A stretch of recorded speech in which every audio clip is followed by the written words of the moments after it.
Good evening from the Shiley Theater at the University of San Diego, California.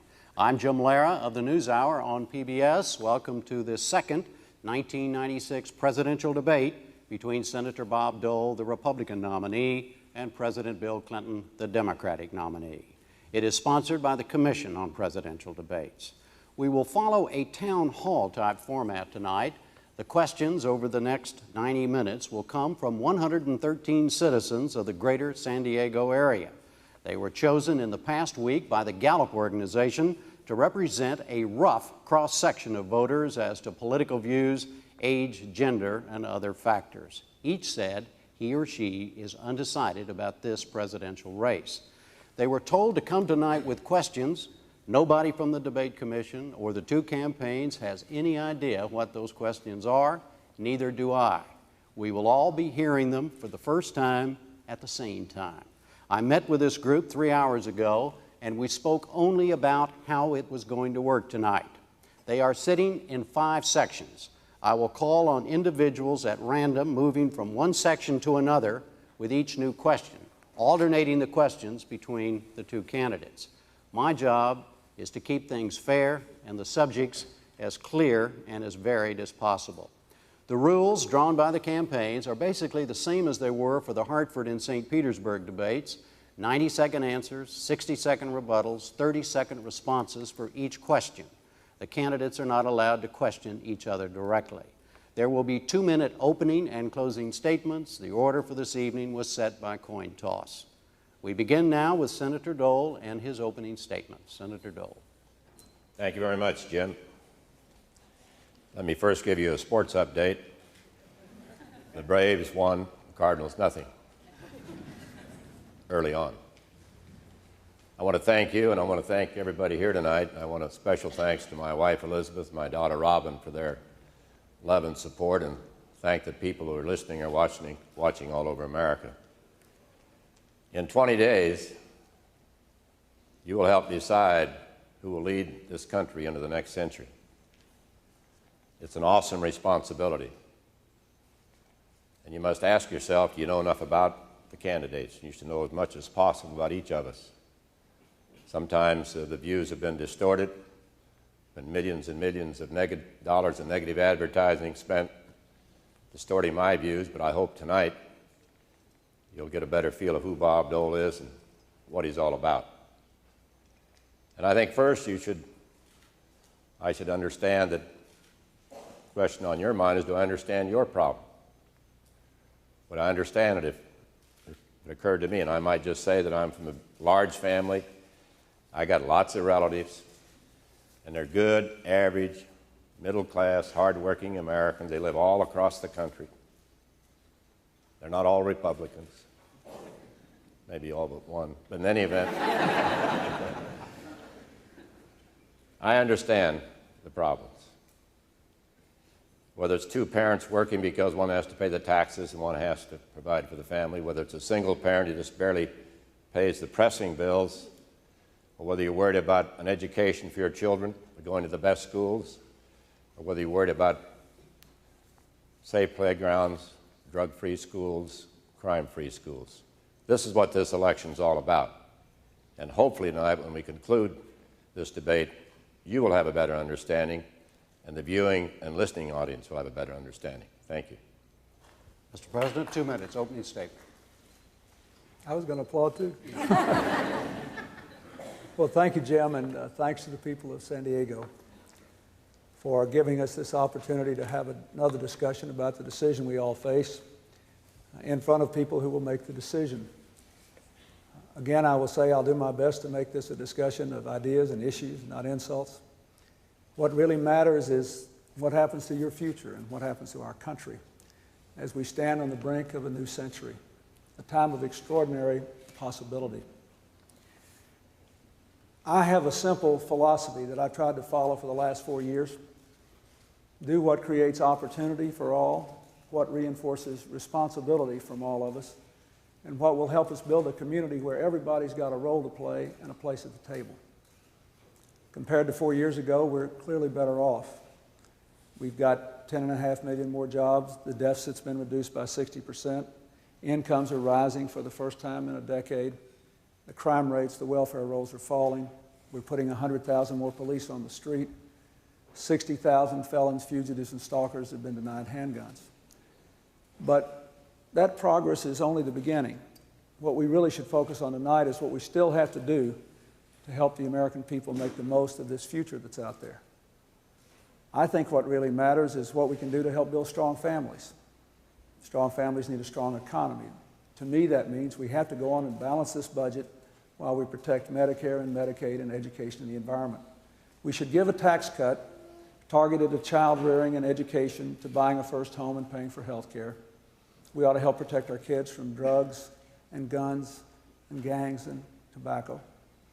We ought to help move 1 million people from welfare to work. And we ought to create the finest education system in the world, where every 18-year-old can go on to college and all of our younger children have great educational opportunities. If we do those things, we can build that bridge to the 21st century. That's what I hope we get to talk about tonight. Thank you. All right, let's go now to the first question from this section, and it's for Senator Dole. Yes, ma'am. Yes. Hello, Senator Dole. My name Hi. is Shannon McAfee. I'm a beginning educator in this country, and I really think it's important what children have to say. They're still very idealistic, and everything they say comes from the heart. I have a quote for you from If I Were President, compiled by Peggy Gavin. A sixth grader says, if I were president, I would think about Abraham Lincoln and George Washington and what they did to make our country great. We should unite the white and black people and people of all cultures. Democrats and Republicans should unite also. We should all come together and think of the best ways to solve the economic problems of our country. I believe that when we are able to come together and stop fighting amongst ourselves, we will get along a lot better. These are the ideals and morals that we are trying to teach our children in these days. Yet we don't seem to be practicing them in our government in anything. If you are president, how will you begin to practice what we are preaching to our children? The future of our nation. Well, I would say, first of all, I think it's a very good question. I appreciate the quote from the young man. There's no doubt about it that many American people have lost their faith in government. They see scandals almost on a daily basis. They see ethical problems in the White House today. They see 900 FBI files, private person being gathered up by somebody in the White House. Nobody knows who hired this man. So there's a great deal of cynicism out there. But I've always tried, in whatever I've done, is to bring people together. I said in my acceptance speech in San Diego about 2 months ago that the exits are clearly marked. If you think the Republican Party is some place for you to come if you're narrow-minded or bigoted or don't like certain people in America, the exits are clearly marked for you to walk out of as I stand here without compromise, because this is the party of Lincoln. I think we have a real obligation. Obviously, public officials. I'm no longer a public official. I left public life on June the 11th of this year. But it is very important. Young people are looking to us. They're looking to us for leadership. They're watching what we do, what we say, what we promise, and what we finally deliver. And I would think, it seems to me, that there are opportunities here. When I'm President of the United States, I will keep my word. My word is my bond. Mr. President. One of the reasons that I ran for president, Sandy, is because not just children, a lot of grown-ups felt that way. And if you remember, 4 years ago we had not only rising unemployment, but a lot of rising cynicism. I'd never worked in Washington as an elected official. It seemed to me that most of the arguments were partisan, Republican, Democrat, left, right, liberal, conservative. That's why I said tonight I'm for opportunity, responsibility, and community. And we've gotten some real progress in the last 4 years. I've also done everything I could at every moment of division in this country, after Oklahoma City, when these churches were burned, to bring people together and remind people that we are stronger because of our diversity. We have to respect one another. You mentioned Washington and Lincoln. They were presidents at historic times. This is an historic time. It's important that we go beyond those old partisan arguments and focus on people and their future. When we do that, instead of shutting the government down over a partisan fight on the budget, we're a better country, and that's why we're making progress now. Senator. Well, bringing people together again is obviously a responsibility we all have. I know you do it. Everybody here does it. You do a lot of things nobody knows about. I have a little foundation for the disabled called the Dole Foundation. We've raised about $10 million. We don't talk about it. We try to help people with disabilities, bring them back into the mainstream of public life. So it seems to me that there's also a public trust. When you're the President of the United States, you have a public trust. And you have to keep that public trust, as George Washington, as Abraham Lincoln did. And I think now that trust is being violated. And it seems to me we ought to face up to it. And the President ought to say tonight that he's not going to pardon anybody that he was involved in business with who might implicate him later on. All right, the next question from this section right here, right there in the middle, sir. Yes, sir. Dr. Robert Berkeley, I'm a cardiologist from Fallbrook, California. Mr. President, I'd like to know if you'd please explain your plans for, in a substantive fashion, for addressing the problems with the healthcare system in our country. I will. First of all, let me say what we have done. In the last 4 years, we've worked hard to promote more competition to bring down the rate of inflation in healthcare costs without eroding healthcare quality. The government pays for Medicare and Medicaid, as you know, and that's very important. Secondly, we've added 1 million more children to the ranks of the insured through the Medicaid program. We have protected 25 million people through the passage of the Kennedy-Kassebaum bill that says you can't use your health insurance if you change jobs or if someone in your family's been sick. We just recently ended those drive-by deliveries, saying people couldn't be kicked out of the hospital by insurance companies when they just had babies. So that's a good start. In the next 4 years, I want to focus on the following things. Number one, add another 1 million children to the insured ranks through the Medicaid program. Number two, keep working with the states as we are now to add 2.2 million more people to the insured system. Number three, cover people who are between jobs for up to 6 months. That could protect 3 million families, 700,000 kids. And number four, make sure we protect the integrity of the Medicare program and the Medicaid program and not do anything in cutting costs, which would cause hundreds of hospitals to close, as could have been the case if the $270 billion Medicare cut that I vetoed had been enacted into law. Well, first let me say, there you go again, Mr. President, talking about a Medicare cut. Now, I've heard you say this time after time. I've heard you say on one TV appearance, the media made me do it. You're trying to defend your cut, which was not a cut either, reduction in the growth of spending. And we always had at least 7%. You've said publicly that is now 3 times the rate of inflation. We ought to cut the growth to twice the rate of inflation. It's about where we are now. So let's stop talking about cutting Medicare. In my economic plan, we increase it 39%. Don't forget what he tried to do with health care. 17 new taxes, spend $1.5 trillion, 50 new bureaucracies. Can you believe that? You couldn't even been a cardiologist because he had quotas. Yet you couldn't, you're a cardiologist, it wouldn't affect you. But if somebody wanted to be a cardiologist, 10 years from now, you'd have to be certain you complied with some of the rules in this extreme medical plan the government is going to take over for all Americans. There are things we can do, like the Kassebaum bill, which contains many provisions which I authored, cover pre-existing portability, and there are other things we can do. We still need to cover about 20 million people and a lot of children. I don't have time in 30 seconds to respond to fix all that, but let me just say, the American Hospital Association said that the budget I vetoed could have closed 700 hospitals, not me. And on a per-person basis, it did cut way below the rate of inflation in medical costs. But the important thing is, what are we going to do now? We need to help people who are between jobs. We need to cover more kids. We need to provide more preventive care. My balanced budget covers mammograms for women on Medicare, and also gives respite care to the 1 million-plus families who have someone with Alzheimer's. These things are paid for in the balanced budget plan. It'll move us forward. Next question is for Senator Dole from here. Yes, sir. Senator Dole. My name is Jason Milligan, active duty military and a small business owner. And my question is, what is your position on closing the gap between military and civilian pay scales? Jason, I appreciate that very much, being a former military man myself. You know, we have 17,000 men and women today wearing our uniform that receive food stamps. It shouldn't happen in America. We have men and women wearing our uniform in substandard housing.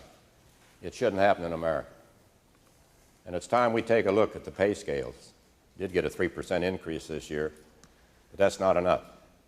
If we're going to ask young men and young women to protect us and defend us around the world, and we've had more deployments under this administration than any time in history. 50 times we deployed troops around the world. Every time you do that, you take a risk. Somebody you know, maybe your son, maybe your grandson, maybe somebody else. But I think anybody who wears the uniform is a great American. Remember Vietnam?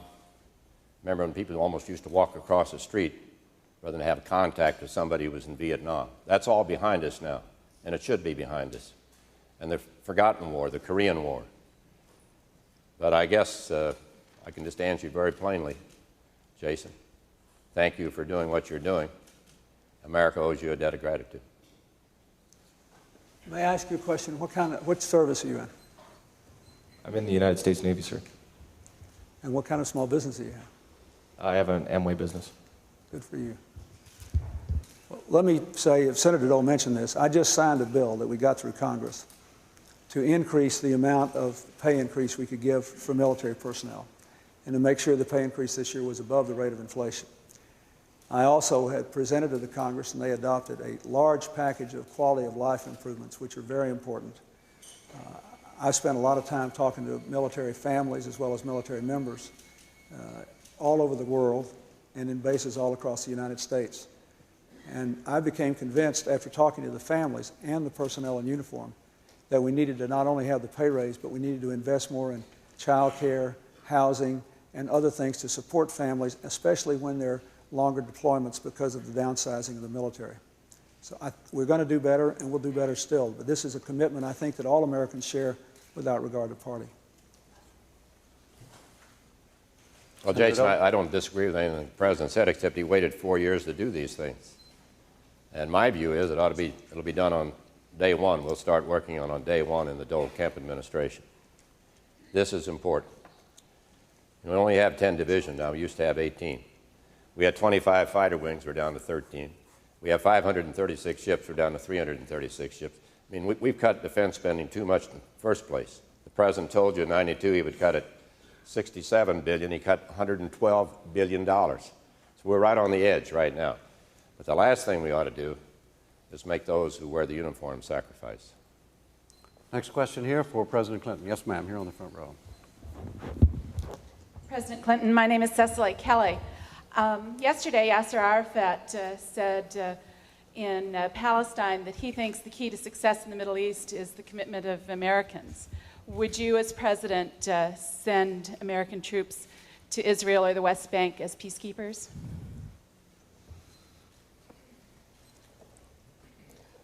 Let me just take 2 seconds of my time, because I'm the Commander-in-Chief, to respond to one thing that was said.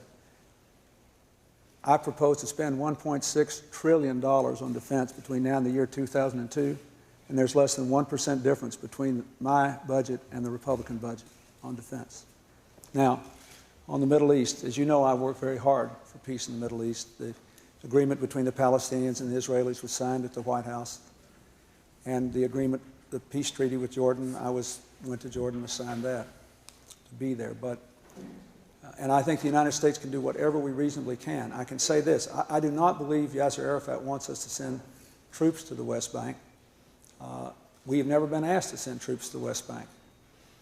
I saw the agreement that Prime Minister Rabin and Yasser Arafat signed on the West Bank. It had 26 separate maps they had to sign, literally thousands of delineations of who would do what on the West Bank. And I believe if the parties will get together and in a good faith manner make that agreement, that they'll be able to do it. If we cannot impose a peace on the Middle East, my position has always been that the job of the United States was to minimize the risks of peace. If they asked me to be part of some monitoring force, as we are in the Sinai and have been since 1978, to monitor the peace between Egypt and Israel. Frankly, I would have to think about it. I'd have to see what they wanted to do, but I don't believe that will be the request. I think what Mr. Arafat wants us to do is to make sure that everybody honors the agreements they've already made. That's why I brought the leaders to Washington a few days ago. I think they will, and I think we'll get there. Don't be too discouraged. Let me, Jason, come back to you a minute, because there is a big difference in the defense budget. We had $7 billion this year and $10 billion more than the president. He puts his money in the out years. Even if he were reelected, he'd be gone before anything happened, and nothing's going to happen. Because if we don't have modernization now, if we don't build more B-2 bombers in California, we lost about 500,000 jobs out in California because of this devastation, these big, big cuts. We had to make cuts. Didn't have to make the cuts the president promised he'd make, then he doubled. And so I think we need to go back and take a look.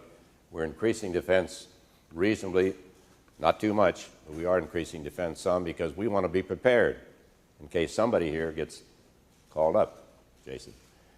I would say I didn't hear what Yasser Arafat had to say, but I don't want to, I think foreign policy, we want to be very careful about.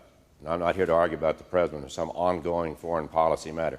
What I want the president to do, I think he may have done it, this last statement, call for an unconditional end of the violence and have the parties keep on talking, as they should talk, and have a resolution. The last thing we want to do is commit more forces anywhere. But let's sort of keep this out of politics because it's pretty dicey right now. When the change of government occurred in Israel, the people of Israel were saying, we don't want to abandon the peace process, we want more security. Then a lot of mutual distrust developed, a lot of things happened which maybe shouldn't have happened. When I asked Yasser Arafat and Prime Minister Netanyahu to come to Washington and got them together and they talked alone for 3 hours, I was convinced that they had to have a chance to make that peace.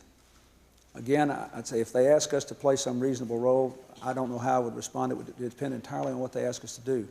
But the real secret there is for them to abide by the agreements they've made and find a way to trust each other. And they're going to have to spend some time and trust each other. Prime Minister Rabin gave his life believing that that trust could be materialized, and I still think it can be.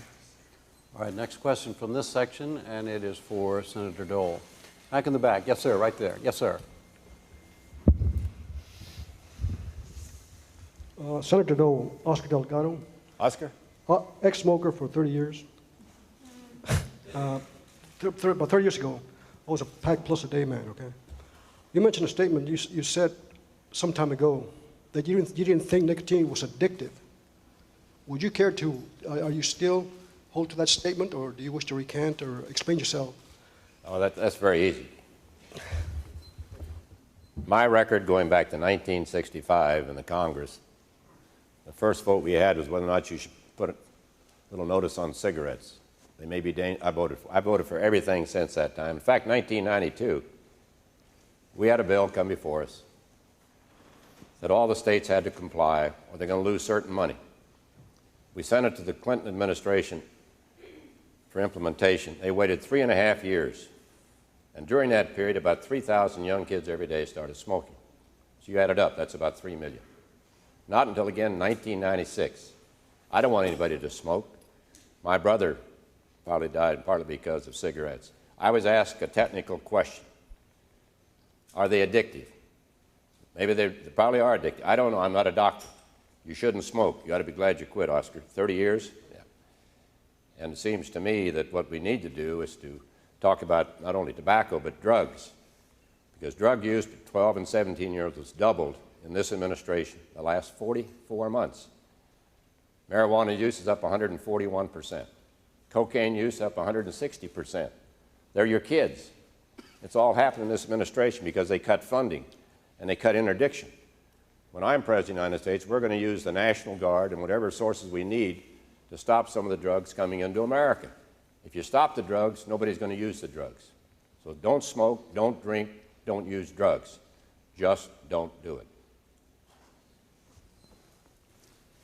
Oscar, the question of what the federal government should do to limit the access of tobacco to young people is one of the biggest differences between Senator Dole and me. We did propose a regulation 6 months after I became president under the law he mentioned. It simply says all these states have made it illegal for kids to smoke. Now they have to try harder if they want to keep getting federal funds. Then we took comments, as we always do, and there were tens of thousands of comments about how we ought to do it. That's what drug it out. Meanwhile, we started, also in '93, to look into whether cigarettes were addictive enough for the Federal Food and Drug Administration to ban the ability of cigarette companies to advertise, market, and distribute tobacco products to our kids. No president had ever taken on the tobacco lobby before. I did. Senator Dole opposed me. He went down and made a speech to people who were on his side saying that I did the wrong thing. I think I did the right thing. On drugs, I have repeatedly said drugs are wrong and illegal and can kill you. We have strengthened enforcement, and everybody in San Diego knows we've strengthened control of the border. We've done a lot more. I hope we get a chance to talk about it. Well, they also know if they live in San Diego, Mr. President, if you're caught with 125 pounds of marijuana or less, you go back to Mexico. You're not prosecuted. You have a U.S. attorney here that sends them back home. So I think that's pretty important. That's a lot of marijuana. That's a big supply. But don't get into this smoke screener, Oscar. The president in the election year decided, well, I ought to do something. I haven't done anything on drugs. I've been AWOL for 44 months. So let's take on smoking. But see, they haven't even done it. They haven't said what's going to happen, whether they're going to have it declared addictive. It's going to apply just to, once it's a drug, does it apply only to teenagers or to everybody in America? Nobody should smoke, young or old, but particularly young people should not smoke. And my record is there. It's been there. I voted 8, 10 times since 1965. Next question is for President Clinton, and it comes right here. Yes, sir. President Clinton, my name is Jack Fleck. I'm a retired Air Force pilot. Sir, it's officially forecast that our annual Medicare and Social Security deficits are measured in the trillions of dollars next century. Depending upon who you listen to, Social Security will be bankrupt in either 2025 or 2030. I feel this is grossly unfair, especially to our younger generations who are losing faith in the system. My question is this. Assuming you agree that our entitlement programs are on an unsustainable course, what specific reforms do you propose? First of all, they're two different things. Social Security and Medicare are entirely different in terms of the financial stability. So let's talk about them separately. Social Security is stable until, as you pointed out, at least the third decade of the next century. But we'd like to have a Social Security fund that has about 70 years of life instead of about 30 years of life. What we have to do is simply to make some adjustments to take account of the fact that the baby boomers, people like me, are bigger in number than the people that went just before us and the people that come just after us. And I think what we'll plainly do is what we did in 1983 when Senator Dole served, and this is something I think he did a good job on. When he served on the Social Security Commission, and they made some modest changes in Social Security to make sure that it would be alive and well into the 21st century. And we will do that. It's obvious that there are certain things that have to be done, and there are 50 or 60 different options, and a bipartisan commission to take it out of politics will make recommendations and build support for the people. Medicare is different. Medicare needs help now. I have proposed a budget which would put 10 years on the life of the Medicare Trust Fund. That's more than it's had a lot of the time for the last 20 years. It would save a lot of money through more managed care, but giving more options, more preventive care, and lowering the inflation rate and the prices we're paying providers without having the kind of big premium increases and out-of-pocket costs that the budget I vetoed would provide. Then that will give us 10 years to do with Medicare what we're going to do with Social Security.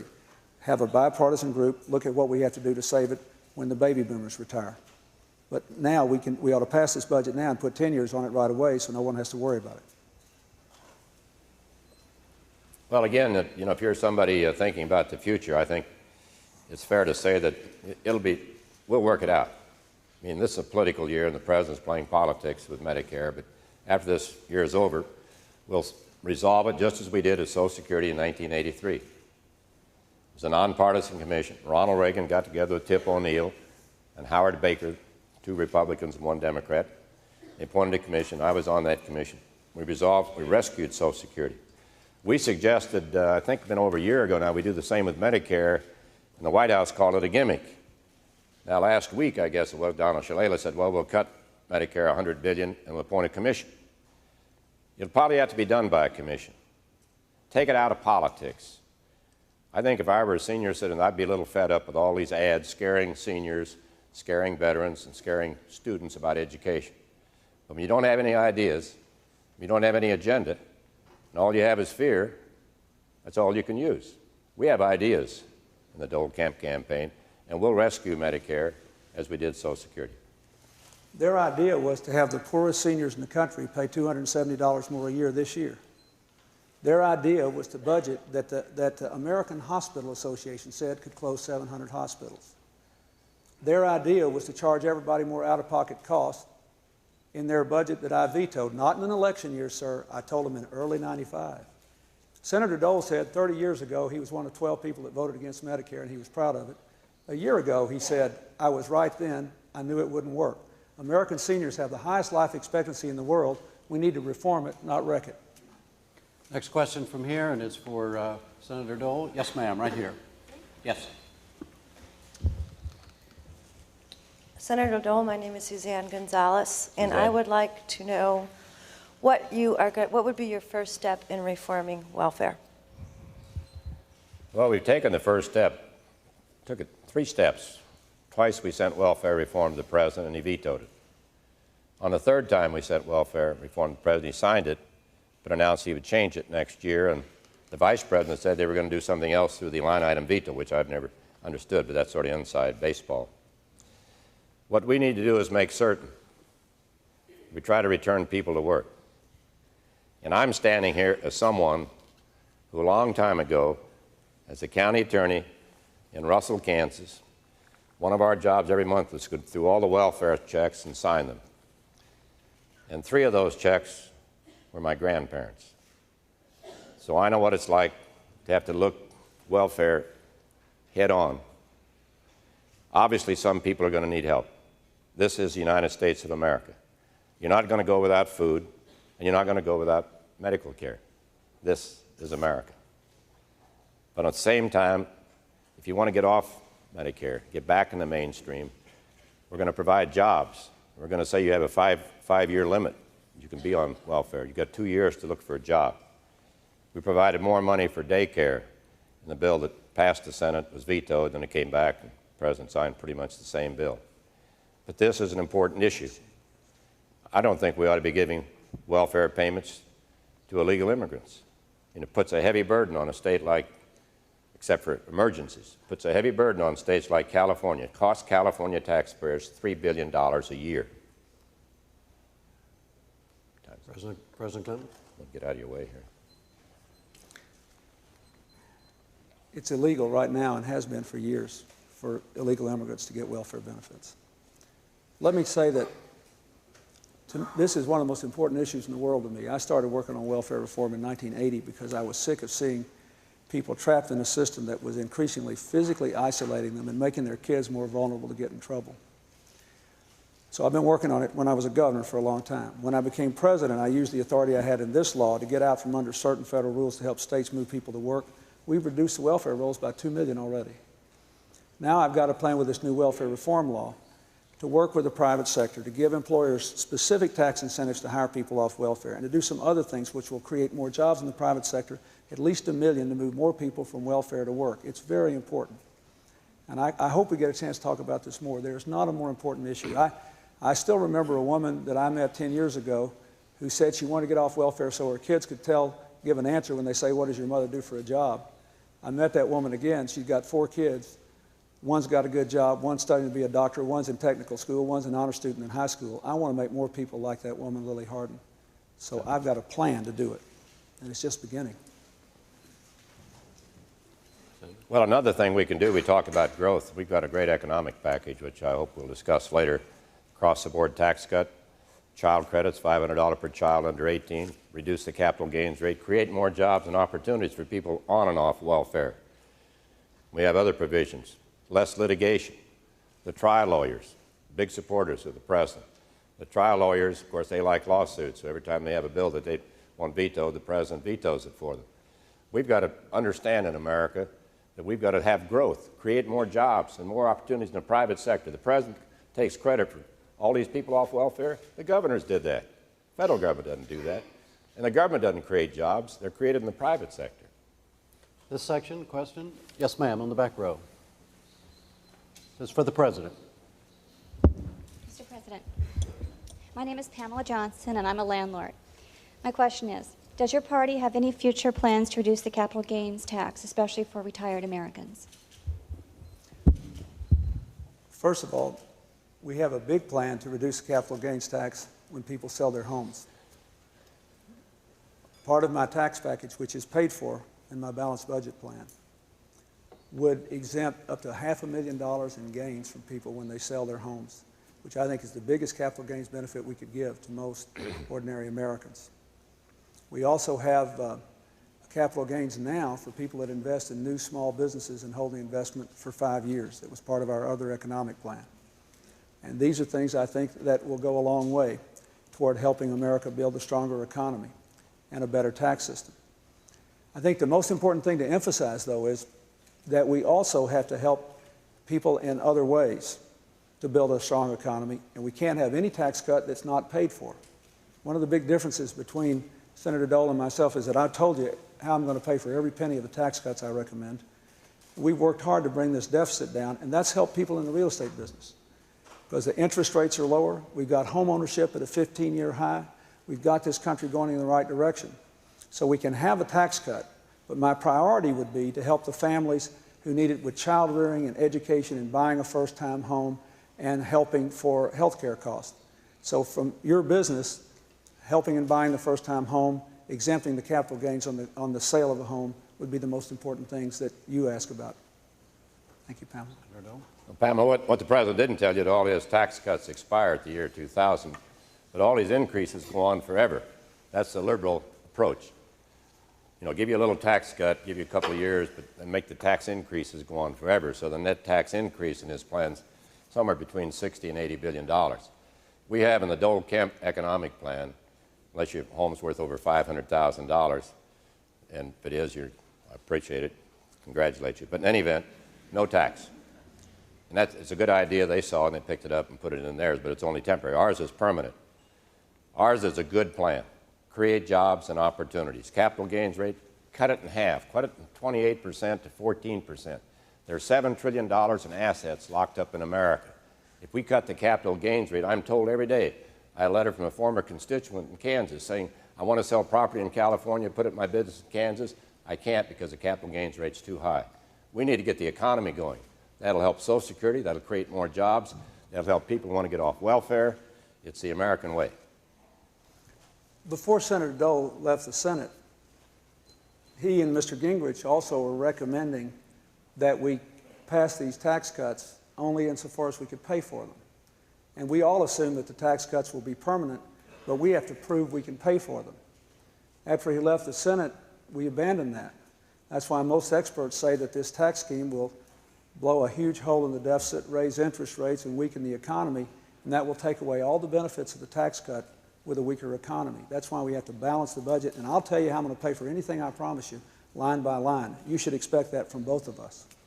All right, the next question is for Senator Dole. And yes, ma'am, right there. My name is Melissa Nadine. I'm a third-year student at UC San Diego, and I just want to say that it's a great honor representing the voices of America. My question is concerning you, Mr. Dole. All the controversy regarding your age, how do you feel you can respond to the young voices of America today and tomorrow? Well, I think age is very, wisdom comes from age, experience, and intelligence. And if you have some of each, and I have some age, some experience, some intelligence, that adds up to wisdom. I think it also is a strength. It's an advantage. I have a lot of young people work in my office, work in my campaign. This is about America. This is about, somebody said earlier, one of the first questions, we're together. There's one America, one nation. I'm looking at our economic plan because I'm concerned about the future for young people. I'm looking about drugs. The President's been AWOL for 4 years. I'm looking about crime. He'll claim credit now for crime going down, but it happens because mayors and governors and others have brought crime down. Rudy Giuliani, mayor of New York, brought crime down 25% just in New York City. But of course, the President will take credit for that. My view is we want to find jobs and opportunities and education. This year, the Republican Congress is far as student loans, went from $24 billion to $36 billion over the next 6 years, a 50% increase. The highest appropriation ever, $6 billion for Pell Grants. Very, very important. We also raised the amount of each Pell Grant. In our economic plan, the $500 child credit can be used for young people, rolled over and over and over. You're, of course, not this age, but if you have a child, 2 years old, 7% interest, be worth about $18,000 the time that child was ready for college. I can only tell you that I don't think Senator Dole is too old to be president. It's the, the age of his ideas that I question. You're almost not old enough to remember this, but we've tried this before, promising people an election year tax cut that's not paid for. We tried it last time you ran. Telling you can have everything you got. And so let me just say this. Did you hear him say that Congress just voted to increase student loans and scholarships? They did after he left. The last budget he led cut Pell Grants, cut student loans. I vetoed it when they shut the government down. My plan would give students a dollar-for-dollar reduction for the cost of a typical community college tuition, a $10,000 deduction a year for the cost of college tuition, would let families save in an IRA and withdraw tax-free to pay for the cost of education, and it's all paid for. My whole administration is about your future. It's about what the 21st century is going to be like for you, and I hope you'll look at the ideas in it. Thank you.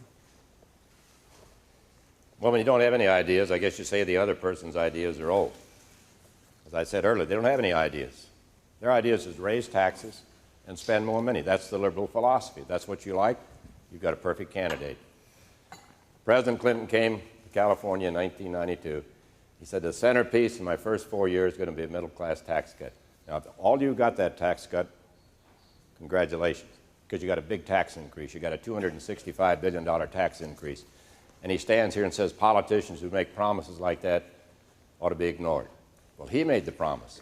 I keep my word, and you'll have a tax cut.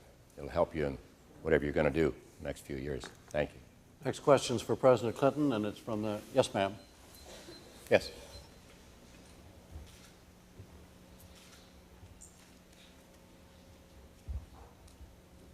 Hello.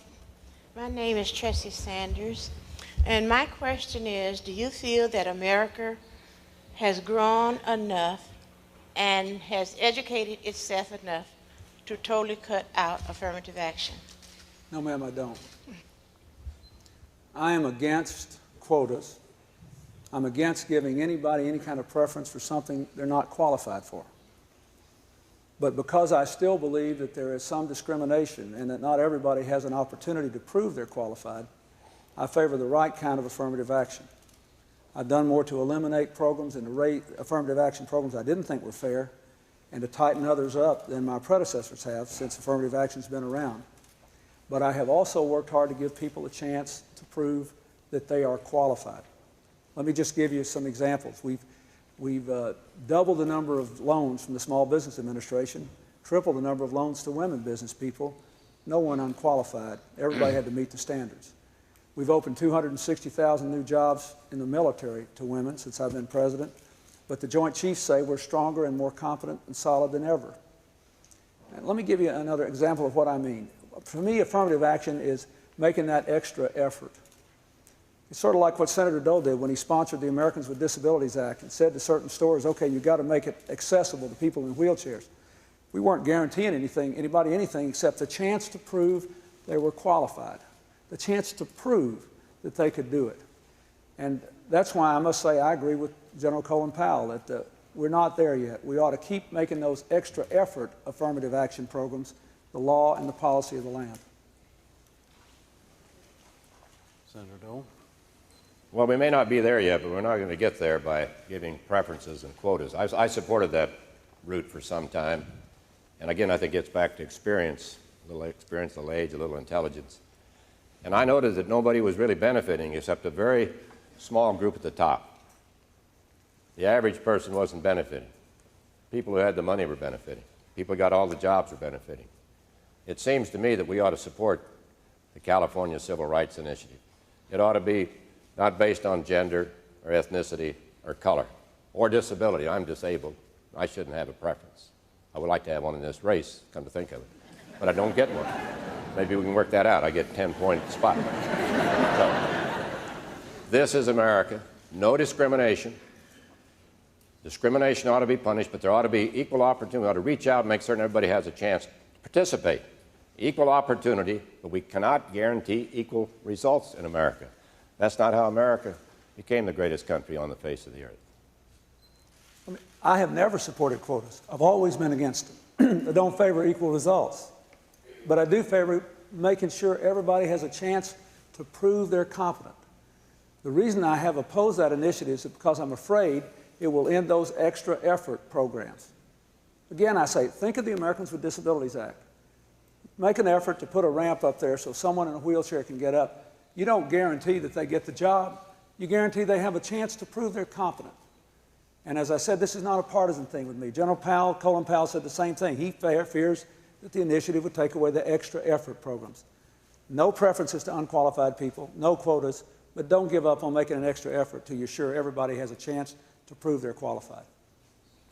All right, the next question is for Senator Dole, and it comes from this section right here. The back row there in the blue shirt. Yes, sir. My name's Tim David. I'm a mechanical engineer. Senator Dole, how do you reduce taxes and balance the budget? Oh, I'm glad you asked. What's your first name? I am too. Tim? I first want to say the President didn't quite give you all the stuff on quotas because the Justice Department entered what we call the Piscataway case up in New Jersey. It's pretty clear that was a quota case. And just because one teacher was white and one teacher was black and they had the same qualifications, you know, they decided who would stay there. It shouldn't be that way. Now, the President can say, well, he wants to amend it, not end it. There are 168 federal programs that allow quotas. He ended one.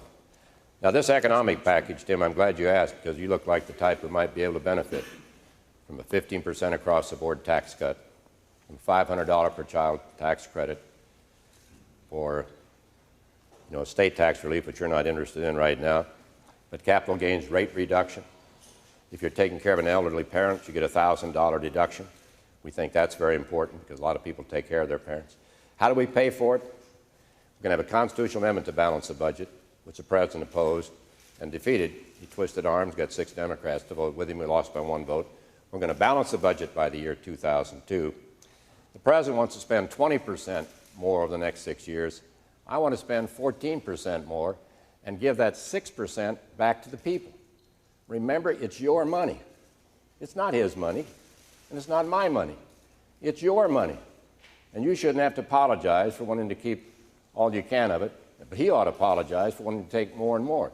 He wants to give you sort of a government tax cut that really doesn't mean anything.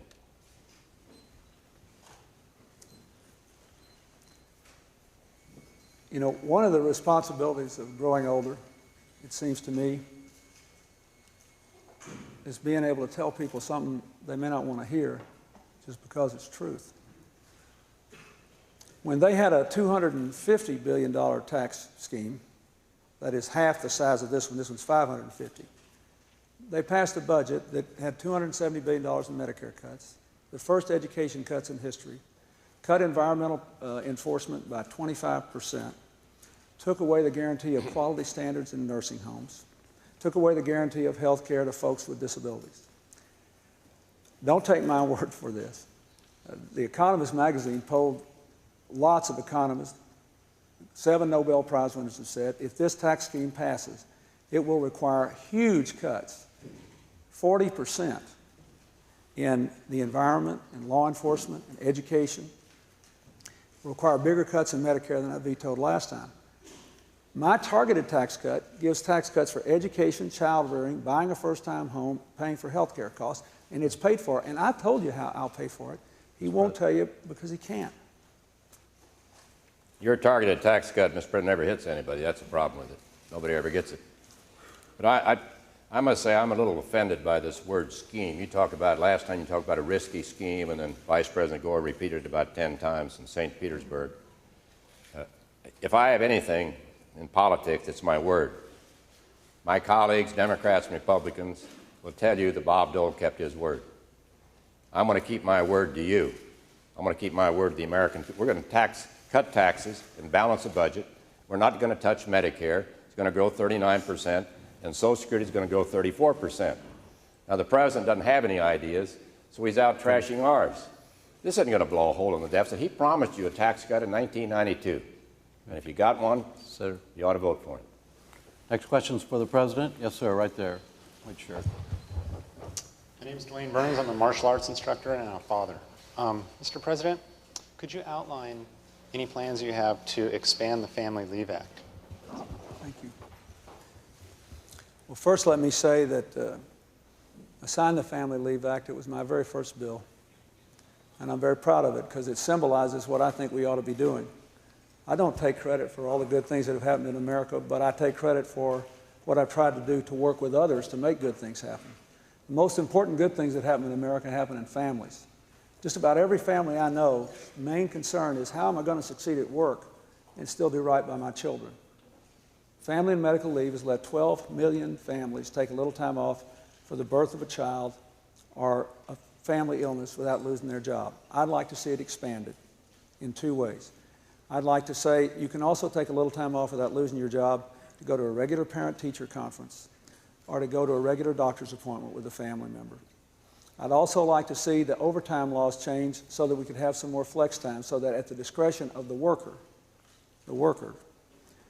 if you earn overtime, you could decide whether you want that time to be taken in cash or in time with your family if you've got a family problem. I never go anywhere, it seems like, where I don't meet somebody who's benefited from the family leave law. In Longview, Texas, the other day, I met a woman who was almost in tears because she'd been able to keep her job while spending time with her husband who had cancer. One of the people who's here with me today met a woman in an airport saying that her son just was able to be present at the birth of his child because of the family leave law. So yes, I think it should be expanded. We have to help people succeed at home and at work. Well, 88% of the people the president claims are 11 million are already covered. And only 5%, keep in mind, only 5% of the employers were even affected by the Family Leave Act. We had a better idea. We didn't win, but we had a better idea. Now we have a majority, we get a president. That was a tax credit to the employer.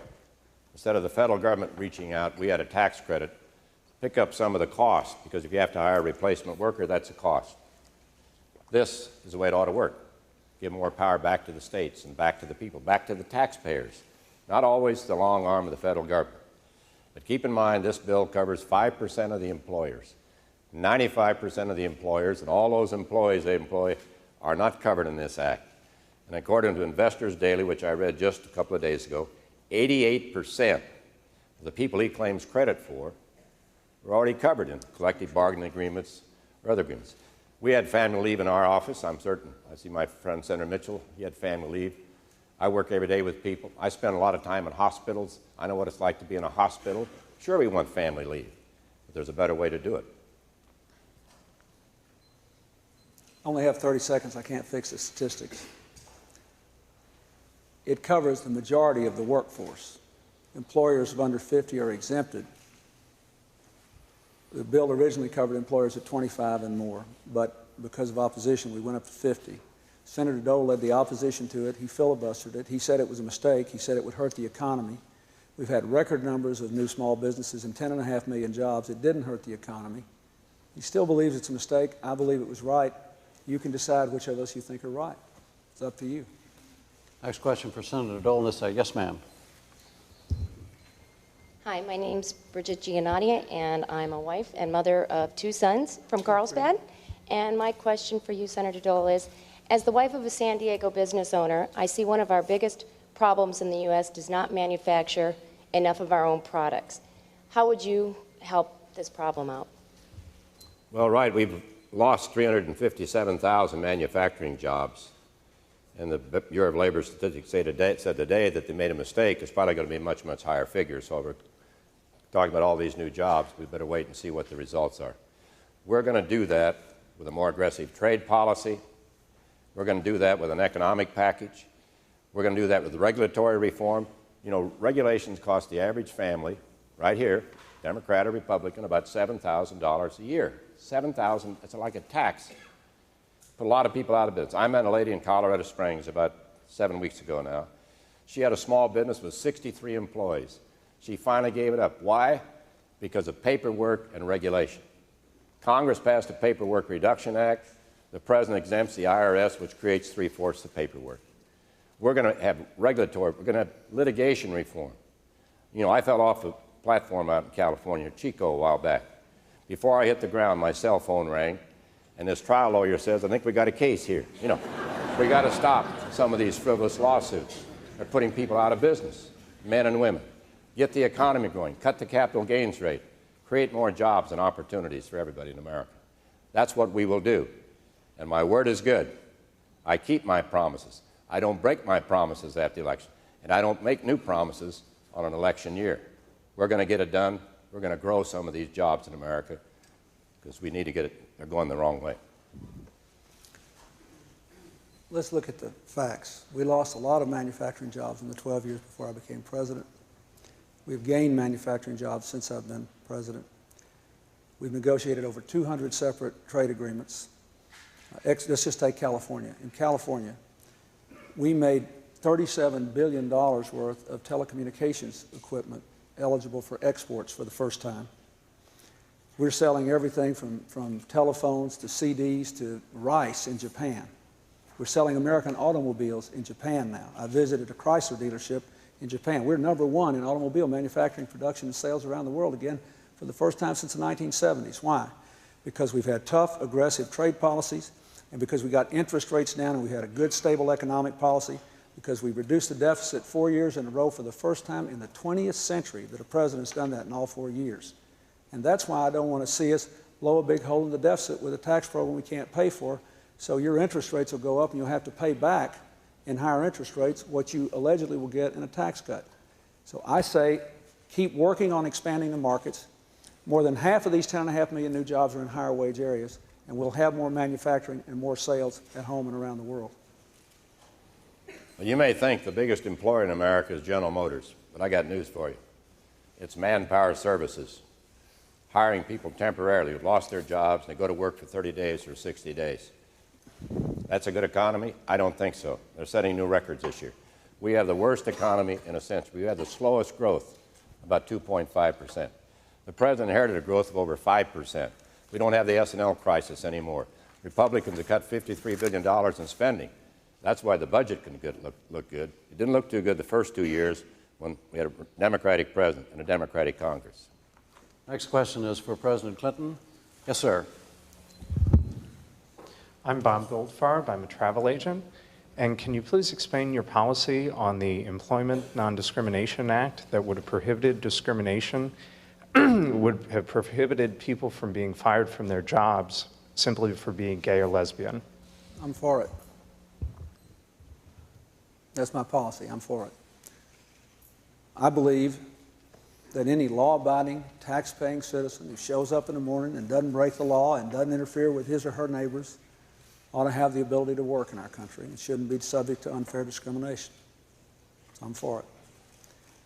Now, I have a little time left, so let me just say that I get attacked so many times on these questions, it's hard to answer all those things. In February, Senator Dole just said we had the worst economy in a century. In February, he said we had the best economy in 30 years. Just February. And I don't want to respond in kind to all these things. I could answer a lot of these things tit for tat, but I hope we can talk about what we're going to do in the future. No attack ever created a job or educated a child or helped a family make ends meet. No insult ever cleaned up a toxic waste dump or helped an elderly person. Now, for 4 years, that's what I worked on. If you give me 4 years more, I'll work on it some more. And I'll try to answer these charges, but I prefer to emphasize direct answers to the future, and I gave you a direct answer. Senator Dole. Well, I'm opposed to discrimination in any form, but I don't favor creating special rights for any group. That would be my answer to this question. And there'd be special rights for different groups in America, but I'm totally opposed to discrimination. Don't have any policy against hiring anyone, whether it's lifestyle or whatever. We don't have any policy of that kind. Never have had in my office, or will we have in the future. But as far as special rights, I'm opposed to same-sex marriages, which the president signed well after midnight one morning, in the dark of night. He opposed it. But I'll get back to the economic package, because again, I think this is very important. If there's anything that's going to change America, it's to get the economy to grow. The president inherited a good economy. Sure. The S&L crisis ended. We're selling assets. Got a Republican Congress cutting spending finally. And he said we've had the best 4 years ever.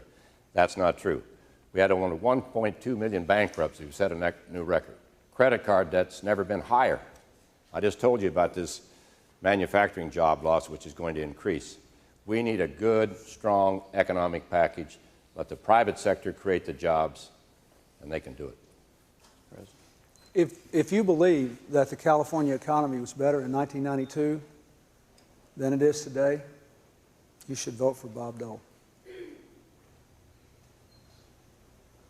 I have worked so hard out here to help turn this economy around. Let me just give you one tiny example. In San Diego, where we had some defense cutbacks, we funded a project with the University of California, San Diego, to use airplane composite materials to build lighter, stronger bridges. A little project and a program that Senator Dole opposed.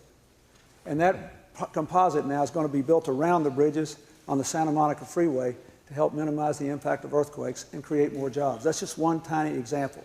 Maybe we'll talk about some more before it's over. Next question is for Senator Dole, and it's from this section. Yes, ma'am. Yes. Senator Dole, I am Berta Stratigus, and I work in healthcare, and it's truly an honor to be here tonight to address both of you.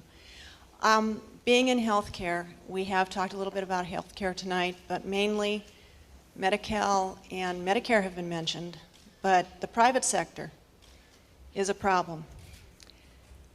Managed care is taking over, especially in California, and because of that, the quality of care is going downhill.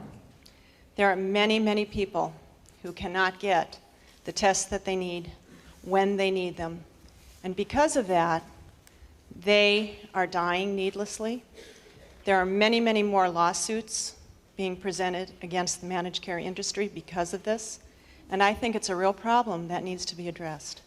What would you do if you were president? Well, one thing I did was to oppose the government takeover of health care that President Clinton offered in 1993, which created 17 new taxes and 50 new bureaucracies and price controls, because we were afraid the very thing you mentioned would have happened. Everybody would have been forced into managed care. You couldn't have chosen your own doctor, and that would have been the end. And I think right now we've got to go back, and I know they've appointed a commission to take a look at managed care. Maybe that's part of the answer.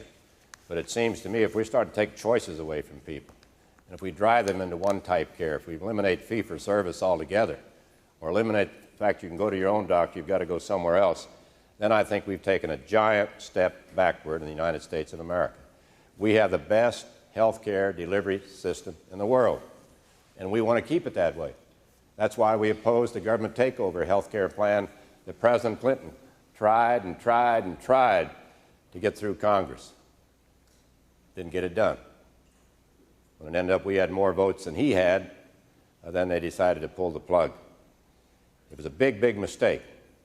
Now, whether or not he'll do that again, I've heard some of the people say, well, that's the model we ought to use, and if he's reelected, maybe he'll come back and try it again. I hope not. I hope not in both cases. But it does seem to me that you've raised a very important point that needs to be addressed.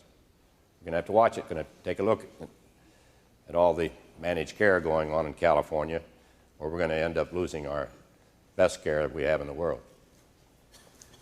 I'm just curious, how many of you are under managed care plans? Raise your hand if you're in a managed care plan. Young people here. How many of you like it? Well, two. One of the things that I tried to do was to make sure that everybody in the country who was under a managed care plan should at least have 3 choices of plans and would have the right to get out without penalty every year. Now, that's not a government takeover. That's like the Family Medical Leave Law. It just tries to set the rules of the game. I'm strongly in favor of a federal bill to repeal any gag rules on providers. In other words, I believe that doctors should not be able to be kicked out of managed care plans just because they tell the patients what they need and what more expensive care options might be. If we're saving money and managing resources better, that's a good thing. If we're saving money and depriving people of care, that's a bad thing. A good place to start is to say, no managed care provider can gag a doctor and kick the doctor out of the managed care plan for the doctor telling the patient, you need a more expensive test, you need a more expensive procedure, your health requires it. Senator Dole? Well, I don't have any quarrel with that. I think that would help. But I think what we want to avoid is falling back into this nationalized health care system that President Clinton wanted to give us in 1993. If that isn't a liberal idea, I've never heard one. 17 new taxes, price controls, 50 new bureaucracies. We'd had that trouble all over America. We need to deal with managed care. It not only happened in California, it's happening in other states that we visit too. It's a national problem, not just a state problem. The next question is for President Clinton and this section. Yes, ma'am. Yes, you're right. I'd sort of like to, Colleen O'Connor, I teach history and political science at San Diego Mesa College right up the road here. And I'd like to tee off from the original question by another teacher and speak for those people that aren't here tonight. 63% of the American people are not participating, that are eligible to vote, not even participating in the process. Several parties can't even get into the debate. The Green Party, the Reform Party, the Natural Law Party, all of these people have basically opted out of what we're still participating in. And if we, in fact, are going to bring the country back together and be all faces around the table, the new American family, what do you see as something the President can do to begin that process to bring them back in? First of all, I think it's important to make voting more accessible. That's why I strongly supported the motor voter law. There was a big story, I think, in USA Today about the millions of people who've now registered because of it. Secondly, I think we need to look at making the elections more accessible. You know, several states now are letting people vote over 3 weeks. A lot of people are busy, and it's hard for them to just get there and vote. The third thing I think we need is more forums like this, which is one of the reasons I have so strongly supported campaign finance reform. Because if you want to cut the cost of campaigns, you have to open the airwaves. Because what drives the cost of campaign are the cost of advertising on television, radio, newspaper, mass mailing. And if you open the airways to more things like this, you see, it's not just you that are participating here. For every one of you who stood up here and asked a question tonight, I promise you, there's 100,000 Americans that said, I wish I could have asked that question. So I think we have to change the nature of politics. The last thing I think we should do is something I've been trying to do since I've been president, is every time I do something in a public way, I try to have a real American citizen there who is directly affected by it, so that people can see the connection of what happens way across the country in Washington with more police on the street in San Diego, clean up the sewage here in San Diego, doubling the border guards here in Southern California, that there is a connection between what we do way back there and what we do here. Those are my best ideas about it. Well, I don't know of any perfect solution. I've been in politics for some time, and I worry about the people who don't vote. And I wonder if it's our fault, the candidate's fault. People say, I don't care. One vote doesn't make a difference. I give you hundreds of cases. You could probably give me 200 cases where one vote made a difference. I know it made a lot of difference many times in the Congress. Campaign finance might help contributions coming in from Indonesia or other foreign countries, rich people in those countries, and then being sent back after the LA Times discovers it, $250,000. But maybe there ought to be more debates. I'd be willing to have another debate this year. We're going to invite all the candidates and talk about the economy. If we don't get the economy to grow, if we don't cut taxes and give people child credits and cut the capital gains rate and get this economy growing, we're going to limp into the next century. If we grow the economy, it's going to help Social Security, it's going to help jobs, it's going to help everything. Let me make one other suggestion. Because you're a teacher, you can have an impact on that. One of the things I think that really frustrates people is that so often political campaigns seem to be more about the politicians that are running than the people. Now, there is a connection. And I think what we have to do is convince people there's a big difference. If you vote one way you will have a Department of Education in the 21st century. If you vote the other way, you won't. If you vote one way, you'll have an expansion of family leave. If you vote the other way, you'll be lucky to save it. But these are important questions, and people have to decide. I think that the American people also need to be a little more responsible and think about whether there's a connection between their lives and what we do in Washington. For Senator Dole in this section. On the back row, yes, ma'am. I'm Iris Seaford, and I'm unemployed. Iris? Iris. Senator Dole, we talked about Social Security for us baby boomers, but shouldn't we be saving and investing for our own retirement as well? Are you planning any incentives to encourage us to take care of ourselves rather than to rely on the government and on Social Security when we retire? Well, we have in our economic pact individual retirement accounts where we think it'll encourage savings. You can also use those accounts for health care or education or a first home. We're doing that precisely, and I think one thing sooner or later we're going to have to consider to take a look at the Social Security system. And because we've got a lot of people advocating that, well, we don't want to put our money into Social Security. And you've got to be very careful about that because you have to protect the people who are already in the pipeline. But something you might consider, not suggesting it will be done, but at least we ought to look at it. When I was chairman of the Finance Committee, which handles Social Security, we looked at all these options. And one thing we've got to make certain, when I used to go home, my mother would tell me, all I've got is my Social Security. Don't touch it. And we didn't touch it. We preserved it. And I'm an optimist. Your Social Security is going to be there when you retire. We'll fix it. It'll probably happen in the year 2012 or 2015. In 1983, we thought we had a 75-year fix. It didn't work, much less, but at least we fixed it for some time, and 37 to 40 million people get their checks on time. So we need to preserve the system, and we need to make it stronger. But we also need to look at some options, whether or not we, depends on what the options are. In fact, they've got a commission right now in Congress, a bipartisan commission, looking at all the different options they're going to present to the next Congress. So I think we wait and see what they present, and take a look at it. Iris, this is one where we have some agreement, I think. Only about half the people in this country have pension plans. And Social Security is not enough for a lot of people to live on, or at least it's not enough for them to maintain anything like their previous lifestyle. So we've got to figure out how are we going to have more people with pension plans. And pension coverage has been declining as more and more people work for small businesses and fewer people work for big businesses. So what is in my plan, and I think it's almost identical to what's in Senator Dole's plan, is we make more people that are now eligible to save in an IRA, and we'd let couples, married couples, save more. And then they could withdraw from it tax-free if they needed to for medical emergencies or to buy a home or for an education, but they could also save to supplement their retirement. In addition to that, we just passed a sweeping small business reform that makes it easier for small business people to take out 401k plans for themselves and their employees, and then much easier for employees to carry it from job to job. My best friend from grade school is a computer software salesman, and he told me the last time he changed employers, it took him 9 months to figure out how to transfer his 401k plan. Now, none of that will happen anymore.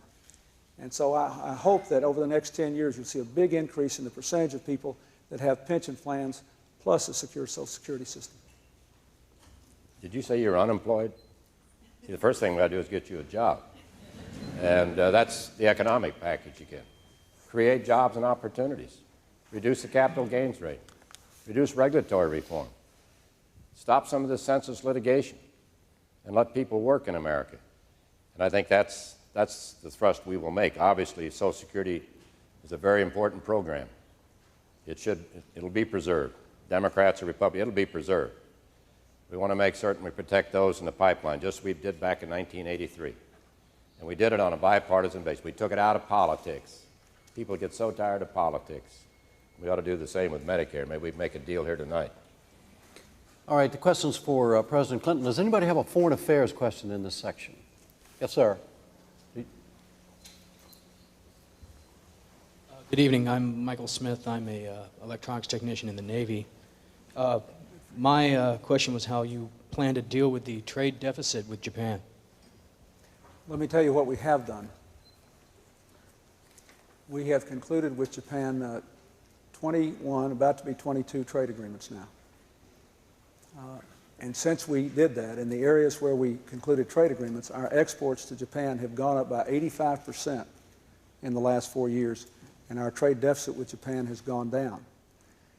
Until about 5 months ago, the Japanese economy was in a deep recession. It's coming back now, so they can buy even more American products, and I think it'll go down more. But that's one of the real success stories here of the work we've done. We're selling Japanese rice from California for the first time. I visited a Chrysler dealership in Tokyo. I visited a Jeep plant, the oldest auto plant in America in Toledo, Ohio, where they're going to export 41,000 right-hand drive Jeeps this year. And they've got 700 new jobs because of it. There is no easy way to do this. When you're dealing with an economy that's traditionally been more closed and one that's traditionally been more open, you just have to gut it out issue by issue by issue. We agreed in principle on an insurance agreement, and we're working on 3 or 4 other areas now. But the way you have to do it is make sure you're competitive. We're the most competitive country in the world now, and then just fight to open those markets and go try to make the sale. And that's what our trade ambassador, our commerce secretary, all the other people in our administration have tried to do. Well, the bottom line is we've got to stop exporting jobs. We need to keep jobs here. I said there are 357,000 good jobs, manufacturing jobs, which are lost. And I assume some of those, because of our trading partners, we didn't have access to their markets. We ought to insist on access. If we don't have access to their markets the same way they have access to our markets, we ought to say, wait a minute, that's enough. Time out. When you give us access, we'll give you access. And it's very hard to get into the Japanese market, as everybody knows. They want to get into our market. They sell a lot of automobiles here, create a lot of jobs, those who sell exports, and it's very important to the economy, but I think we want to make certain. I supported the President's trade policy, but we've got to be more aggressive. Once you have a policy, then you've got to go out and be aggressive and enforce that policy. There are American jobs that are being lost. This is what Ross Perot complains about. And I'd say to the Reform Party, take a look at the Republican Party. We're the Reform Party, and we're going to make things better. And one of the things we're going to do is stop exporting jobs in America. Let me say again, we've had over 200 separate trade agreements in the last 4 years. By far the largest number in American history, not just the big ones you've read about, but a lot of smaller ones. And now what we have to do is to focus on those things we're real good at and make sure we're getting a fair deal. We just had a pretty serious dispute with China because they were copying our CDs and costing thousands of jobs in places like California. So we said, you know, if you want to keep doing business and sell your products over here, you're going to have to quit pirating our CDs. And they agreed to do a number of things and to let us verify that they'd done it. And I think it's going to make the problem much better. But there is not a simple, easy answer. You just have to work on this day in and day out, every month, every year, every issue, to make sure that we have not only free trade, but fair trade. I'm proud that we're better off on that than we were 4 years ago. All right, the next question is for Senator Dole, and it's in the second. Yes, sir. Ron Kite, Minister. Hi, Rod. This great nation has been established by the Founding Fathers who possessed a very strong Christian beliefs and godly principles. If elected President of the United States, what could you do to return this nation to these basic principles? And also, do you feel that the office of the President has the responsibility to set the role example to inspire our young people? Well, no doubt about it, our Founding Fathers had a great deal of wisdom, and in addition to what you mentioned, they also were concerned about this all-powerful central government in Washington, D.C. that would, in fact, confiscate your property. So I carry around in my pocket, I can't pull it out, I'd violate the rules, a copy of the 10th Amendment, which says that we ought to return power to the states and power to the people. People here, you ought to make more decisions. You ought to make honor, duty, and country. That's what America's all about. Certainly the President of the United States, in the highest office in the world, the most important office in the world, has a responsibility to young people, as we talked about earlier, to everyone, by example. And when it comes to public ethics, he has a responsibility. When you have 30-some in your administration who either left or being investigated or in jail or whatever, then you've got an ethical problem. It's public ethics. I'm not talking about private. We're talking about public ethics. When you have 900 files gathered up by some guy who was a bouncer in a bar and hired a security officer to collect files in Watergate. I know a person who went to jail for looking at one file, one FBI file. There are 900 sequestered in the White House. 900 people like you. Why should they be rifling through your files? So the President has a great responsibility. And it's one that I understand and certainly carry out.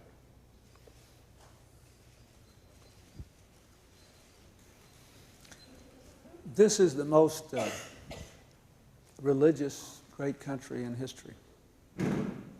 And yet, interestingly enough, we have the most religious freedom of any country in the world, including the freedom not to believe. And now we have all these people. Just up the road in Los Angeles County, we've got people from 150 different racial and ethnic groups, and they've got tons of different religions. But the fundamental tenets of virtually every religion are the same. And what I've tried to do is to support policies that would respect religion and then help parents inculcate those values to their children. Let me very briefly give you some examples. One of my proudest moments was signing the Religious Freedom Restoration Act, which says the government's got to bend over backwards before we interfere with religious practice. So I changed the Justice Department effort to get a church to pay back a man's tithe because he was bankrupt when he gave it. I've supported character education programs in our schools, drug-free schools programs. I've supported giving parents a V-chip on their television, so if they don't want their young kids to watch things they shouldn't watch, they wouldn't have to. That's the kind of thing we need to do. Give people like you and our families the power to give those values to our children. Well, I think it's, before I came in here, my wife and daughter and I had a prayer. Because it's God's will, whatever happens, it's God's will, it will happen. A constitutional amendment for voluntary prayer in school, in my view, would be a great idea. I support it. The President opposes it. I mean, it seems to me the President, whoever the President may be, this is one of his highest responsibilities. People look to the President of the United States more than any other person in America. And that's the way it's always been, and that's the way it always will be. All right, this is our last question. It goes to President Clinton, and it's from this section. Yes, ma'am. My name is Yvette Doobie, and I, too, am a minister. I'm with the Universal Fellowship of Metropolitan Community Churches. President Clinton, perhaps you can help me with something tonight. I've heard Mr. Dole say several times, all of us together.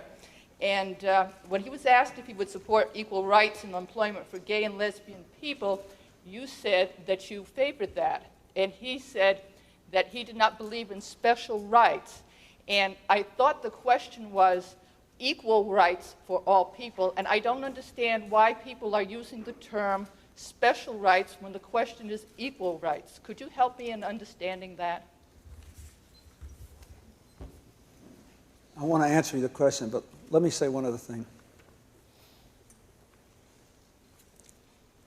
We don't need a constitutional amendment for kids to pray, and what I did was to have the Justice Department and the Education Department, for the first time ever, issue a set of guidelines that we gave to every school in America, saying that children could not be interfered with in religious advocacy, when they were praying, when they were doing whatever they could do under the Constitution, just because they were on a public school grounds.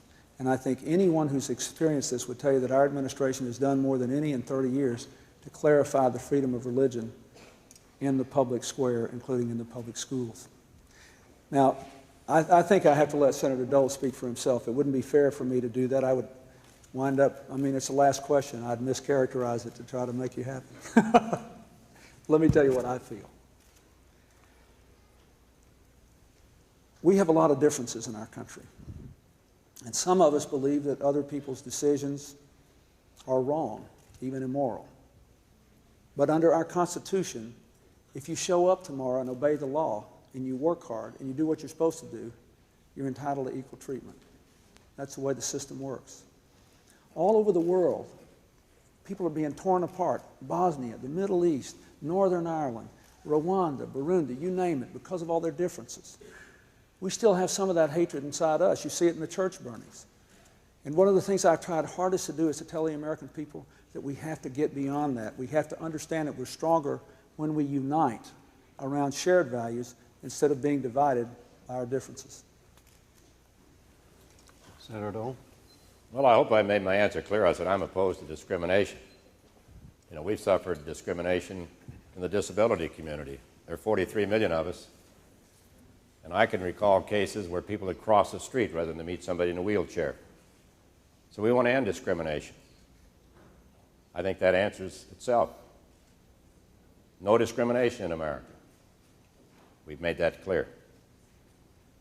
And I would just say that it seems to me that that's the way it ought to be. We shouldn't discriminate, race, color, whatever, lifestyle, disability. This is America. And we're all proud of it. But we're not there yet. What we need is good, strong leadership going into the next century. I'm sorry we didn't have a foreign policy question because just this week, Secretary Christopher said, well, we really didn't know much the first couple of years about foreign policy. Now, that was quite an admission. It underscores what I had to say in the Hartford debate, that there is really no foreign policy in this administration. It's sort of ad hoc. Just whatever comes up, we'll deal with it. So unfortunately, we didn't have more questions on that. Let me say again, there is no more important responsibility for the President than to say if you believe in the Constitution, the Bill of Rights, and the Declaration of Independence, that's all we need to know. And you can be part of our America and you can walk across that bridge to the 21st century with us. And we are not well served when we attack each other in a kind of an ad hominem way. It doesn't create jobs, it doesn't educate children, it doesn't solve problems. We need to be disagreeing on ideas honestly and talking about the future. The future will be the greatest time in this country's history if we can beat this division that is bedeviling the whole rest of the world. All right, now we go to the closing statements. Senator Dole, your first 2 minutes, sir. Well, let me thank everybody here at the university, and Jim, thank you, all the people who may still be watching or viewing. This is what it's all about. It's not about me. It's not about President Clinton. It's about the process. It's about selecting a President of the United States. So we have our differences. We should have our differences. Mention other parties. They have their differences. We all agreed it'd be a pretty dull place. We should have more debates. Maybe we'll have another debate on the economy. But I would just say this. This is the highest honor that I've ever had in my life, to think that somebody from Russell, Kansas, somebody who grew up living in a basement apartment, somebody whose parents didn't finish high school, somebody who spent about 39 months in hospitals after World War II, somebody who uses a button hook every day to get dressed, somebody who understands that there are real Americans out there with real problems, whether soccer moms or the single parents or families working or seniors or people with disabilities, wherever it may be. But there's some very fundamental differences in this campaign. President Clinton opposes term limits. President Clinton opposes the constitutional amendment to balance the budget. President Clinton opposes voluntary prayer amendment. He opposes an amendment to protect the flag of the United States of America. People give their lives. A couple of servicemen here, they sacrifice. They give everything for America. We ought to protect the American flag with a constitutional amendment. But beyond that, we need to address the economy. And I would just say, with my time running out here, it's a very proud moment for me. And what I want the voters to do is to make a decision. And I want them to be proud of their vote in the years ahead. Proud that they voted for the right candidate. Proud that they voted, hopefully, for me. And I'll just make you one promise. My word is good. Democrats and Republicans that work said Bob Dole's word is good. I keep my word. I promise you the economy is going to get better. We're going to have a good economic package. And we're going into the next century a better America. Thank you. Thank you, Jim, and thank you, ladies and gentlemen, and all the people who are watching. One thing I'd like to say is I agree with what Senator Dole said. It's a remarkable thing in a country like ours that a man who grew up in Russell, Kansas, and one who was born to a widowed mother in Hope, Arkansas, could wind up running for president, could have a chance to serve as president. So the first thing I want to say is thank you for giving me the chance to be president. This election is about two different visions about how we should go into the 21st century. Would we be better off, as I believe, working together to give each other the tools we need to make the most of our God-given potential? Or are we better off saying, you're on your own. Would we be better off building that bridge to the future together so we can all walk across it, or saying you can get across yourself? If you don't agree, leave this room with anything else tonight, and if the people watching us don't leave with anything else, I hope you'll leave with this. This is a real important election. The world is changing dramatically in how we work and how we live, how we relate to each other. Huge changes. And the decisions we make will have enormous practical consequences. So we've talked about our responsibility tonight. I want to talk about your responsibility and your responsibility. Your responsibility is to show up on November the 5th. Because you're going to decide whether we're going to balance the budget now, but protect Medicare, Medicaid, education, and the environment. You'll decide whether we're going to keep fighting crime with the Brady Bill, the assault weapons, and finish putting those 100,000 police. Whether we're going to move 1 million people from welfare to work. Whether we're going to give our families more protection for their kids against drugs and tobacco and gangs and guns. Whether we're going to give our children world-class education where every 8-year-old can read, every 12-year-old can log in on the internet, every 18-year-old go to college.